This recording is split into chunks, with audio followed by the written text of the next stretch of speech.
Good morning and welcome back to Tuesdays with Tuesday. I'm Tuesday and I write fantasy under the name Mary E. Twomey. I write cozy mysteries under the name Molly Maple, and I write contemporary romance under Tuesday Embers. Today I'm going to be reading the next chapter of my book Taste. This is under my paranormal romance fantasy pen name. We are on chapter 14. And I am excited to read this to you. Again, if you haven't read the previous 13 chapters, you'll want to check out those videos first. Otherwise, this will make no sense to you. Chapter 14. Tied to a friggin' chair. I awoke the next day with a pounding headache in a place I'd never been before. I was upright in a sturdy chair. Correction, my wrists and ankles were tied to a sturdy chair with plastic zip ties that mocked me with how easily they kept me immobilized. I blinked as I surveyed the space, wondering what my next move should be. I wiggled my arms as best I could to test how much give I had, but it wasn't enough to be of any use. The windowless concrete room was large, and the air was stale, so I guessed I was in a basement. There were a few boxes, a large black safe, and a chair stacked in the corner for storage. But other than that, the long room before me was empty and unadorned. I couldn't see what might lie behind me. The slashes on my arm were bandaged, and my hoodie was missing. Poor Pee Wee Herman on my t-shirt was splattered with blood, but at least we were still in this together. Other than that, the blood and the mud from the battle had been wiped away. I would not cry. Even as my chin quivered, I sucked in any traces of tears, determined that no matter what, I would go down swinging, or, more likely, tied to this stupid chair. I recalled shoving loose change in my pocket earlier that morning, and a last-ditch idea lit my brain. If I could slide a quarter out of my pocket, maybe I could use the serrated end to file the edge of the tie away. If only I could bend my hand enough. My hips had not been secured, so I had at least some grace for motion. I rocked my pelvis forward, up off the seat, and shifted my hips so I could make a grab for my pocket. But my best gyrating accomplished absolutely nothing. I was about to let out a scream in my frustration, but an unwelcome voice cut through the haze of rage. I can't watch this anymore. I didn't expect you to try so hard. Danny walked around from behind, where he'd been lurking in the stairwell that wasn't totally visible to me. I hadn't known a second person was in the room. He stood in front of me, his arms crossed over his chest. He had a bandage on his forearm, and the thin gashes on his face had been treated. He held up a hand to calm me. Relax, relax. You're only tied down so you don't try to escape again. I spat in his face in lieu of a verbal response. Danny wiped the gob of my DNA off his short hair. Yeah, that sounded dumb when I said it. What I meant was that we're not going to hurt you. We just need to explain things, and you seem bent on escaping and fighting. I would not speak. I was being held against my will so they could make me listen, but they couldn't make me talk. Yeah, that was the wrong thing to say, too. We did hurt you, but we didn't mean to. Ezra and Mason were trying to keep you from leaving so you weren't abducted by King Jian's soldiers. He rubbed the back of his neck. I'm no good at explaining this. But Mason's in shock, and Vaughn's getting reamed by Ezra still, so we're stuck with each other. Danny pulled a chair from the area with the few boxes in the corner and dragged it to sit across from me. He sat back with his hands folded across his toned stomach, his boot crossed over his knee. He took a generous few beats to decide how best to communicate with me. The wild animal. You're not talking? I snarled at him. Maybe that's for the best. We're the good guys, despite the whole tying you to a chair thing. We weren't expecting an attack last night. Tonga's a Mambabarang, which is the race of people who live in Tearaway. The Mambabarang population is angry with Ezra because they're starving to death. Most of the creatures in Tearaway are starving, actually. The suns there are powered by reaped souls, and the usable supply's been dwindling. He scratched his dark, military-cut hair, and I wondered when the last time he showered was, or how clean anything was in this enormous place.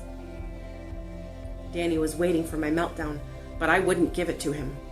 I just fought my way through a bug storm and helped incapacitate a monster woman, stabbing her through the chest. Anything was fair game. Oh, and I'd punched my future stepfather in the face, which I'm guessing vented a little of my daddy issues, and bought me another couple years before I had to look too closely at that old scab. Danny fiddled with a string on the hem of his jeans, addressing it instead of me.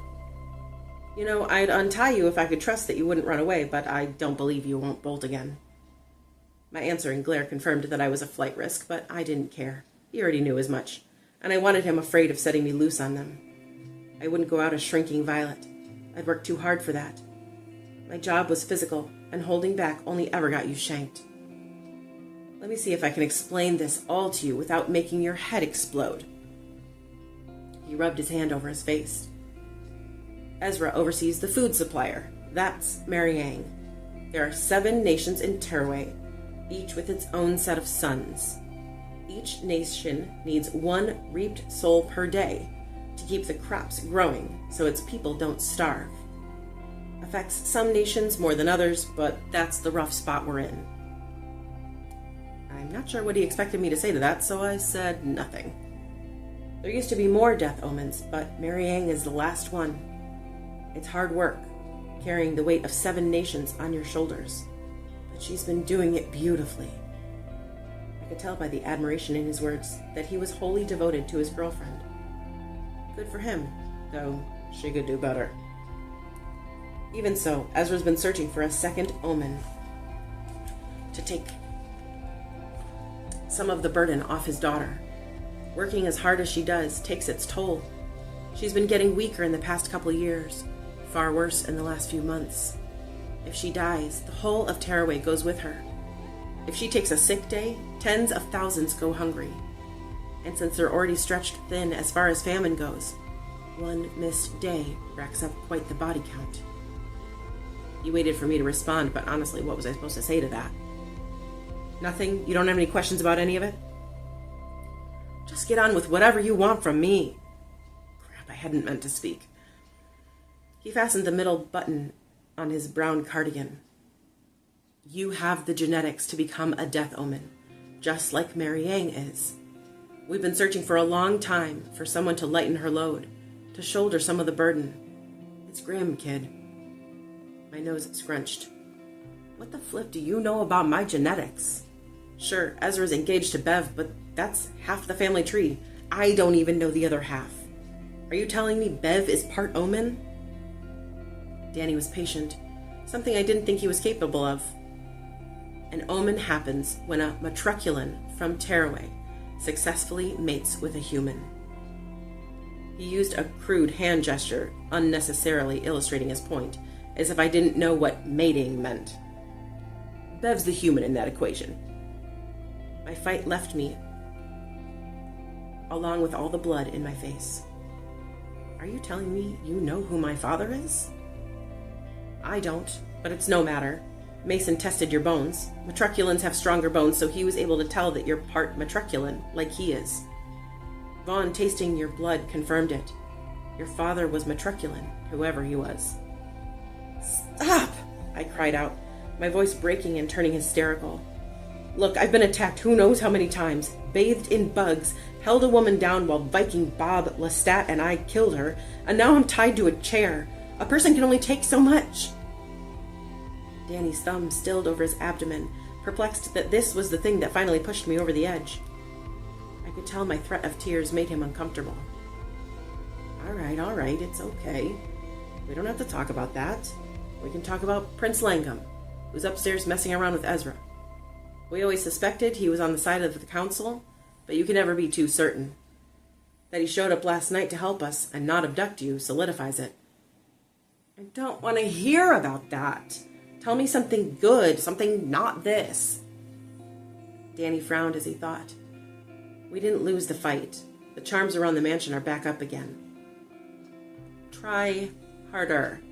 Something I'll think is good. Well, you've now got job security for life. That's pretty great. Mariang's a rare breed. That you're here and you've already been awakened is a very good thing. My shoulders slumped as I shot him a look filled with attitude. Oh, you're hopeless. Rare breed. You make me sound like a horse, Mary Ang said as she flitted down into the basement with footsteps lighter than a ballerina's. Her eyes fell on me as she gasped. Danny, what have you done? She ran to me, each step a graceful dance. Her translucent skin made her dainty frame seem like it moved through water. She had changed into a simple pale blue dress that made her skin seem that much more opaque. October, I'm so sorry. Danny, give me your knife. Danny stood, but didn't hand over anything that might set me free. Sorry, but I'm the head of your security, so what I say goes. Mary Ang fumed, looking like an angry pixie that might start farting fairy dust. October is not a danger to me. She's going to be my sister. Let her go. Danny pointed to his chair, and though she was still angry, Mary Ang sat down. Your almost sister blinded and reaped a mambabarang, punched your father, your guard, and nearly took Mason down. If you want her untied, help her to calm herself. Explain to her what you are, what she is. Mary Ang's thin black eyebrows pushed together as she considered this. Fine. What do you want to know? What'll help you settle down? Blame it on sisterhood, but I actually believed she wanted to help me. I took a chance and answered her with a question. Who are you? That's the end of chapter 14. If you want to pick up Taste and read ahead, that's awesome. You can get the ebook for free right now as of the recording of this video on most major ebook retailers. You can also buy the hardback, which this is, and you can get it on paperback or audiobook. Or you can just let me read to you every Tuesday. And I will see you next week for Tuesdays with Tuesday, and we will read the next chapter of Taste together.